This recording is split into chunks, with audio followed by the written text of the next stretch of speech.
আপনি হয়তো ভাবতেছেন যে আপনি বিভিন্ন ধরনের ভুল করে বেড়াচ্ছেন ইউটিউবে, তারপরও ইউটিউব আপনাকে কপিরাইট স্ট্রাইক বা গাইডলাইন স্ট্রাইক দিচ্ছে না, তাহলে আপনি মনিটাইজেশন পেয়ে যাবেন। বিষয়টা কিন্তু এরকম না।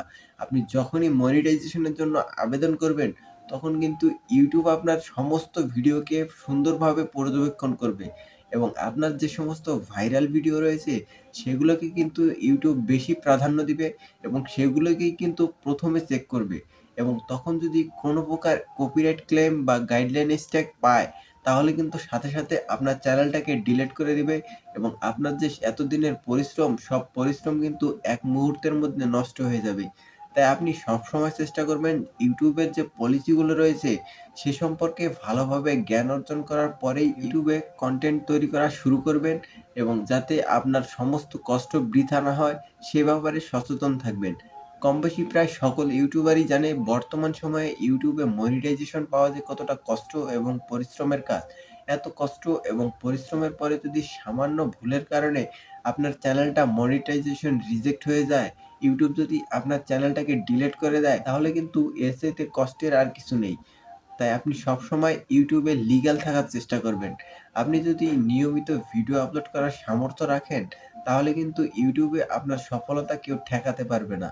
একটা সময় পরে অটোমেটিক্যালি আপনি ইউটিউবে র‍্যাংক করে যাবেন। তাই অনেকেই কিন্তু কপিরাইট ক্লেম দেখেও কিন্তু ভয় পেয়ে যায়। কপিরাইট ক্লেম কিন্তু আপনার চ্যানেলের ততটা ক্ষতি করবে না, যতটা স্ট্রাইকে ক্ষতি করবে। যদি সেই ক্রিয়েটরের সাথে যোগাযোগ করার পরে আপনার চ্যানেলে তার ভিডিওটা আপলোড করেন, তাহলে কিন্তু সে আর আপনাকে কখনো কপিরাইট ক্লেম দিবে না এবং ইউটিউব কিন্তু নিজে থেকে কখনো কপিরাইটের ব্যাপারে স্ট্রাইক দেয় না। যখন সেই ভিডিওর প্রকৃত মালিক আপনার চ্যানেলে স্ট্রাইক দিবে, তখনই কেবল ইউটিউব আপনার চ্যানেলে স্ট্রাইক আনবে।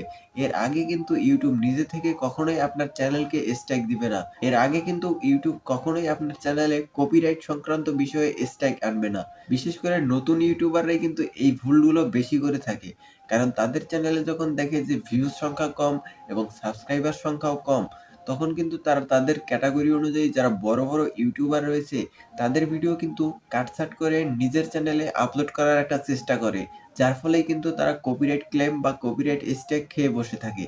এর কারণেই কিন্তু তার চ্যানেলটা আর পরবর্তীতে র‍্যাংক করে না এবং তার যে ইউটিউবের কাজ করার মন মানসিকতা, সেটা কিন্তু নষ্ট করে ফেলে।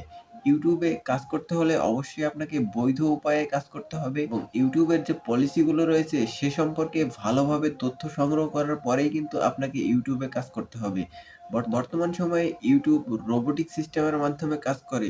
এর ফলে কিন্তু আপনি যদি সামান্য পরিমাণ স্প্যামিংও করেন, তারপরেও কিন্তু ইউটিউব সেটা খুব সহজেই ধরতে পারবে এবং ইউটিউব যখন আপনার চ্যানেলে কোনো প্রকার স্প্যামিং পাবে, তখন কিন্তু সাথে, সাথে আপনার চ্যানেলটাকে ডাউন করে দিবে এবং আপনার চ্যানেলটাকে কিন্তু ডিলিটও করে দিতে পারে। তাই আপনি কখনোই ইউটিউবকে বোকা মনে করবেন না।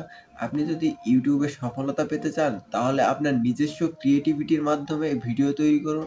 তাহলে অবশ্যই আপনি খুব দ্রুত সময়ের ভিতরে ইউটিউবে র‍্যাংক করতে পারবেন। ইউটিউব সম্পর্কে বিস্তারিত জানতে আমাদের চ্যানেলকে সাবস্ক্রাইব করুন এবং বেল আইকন বাজিয়ে দিন। ধন্যবাদ।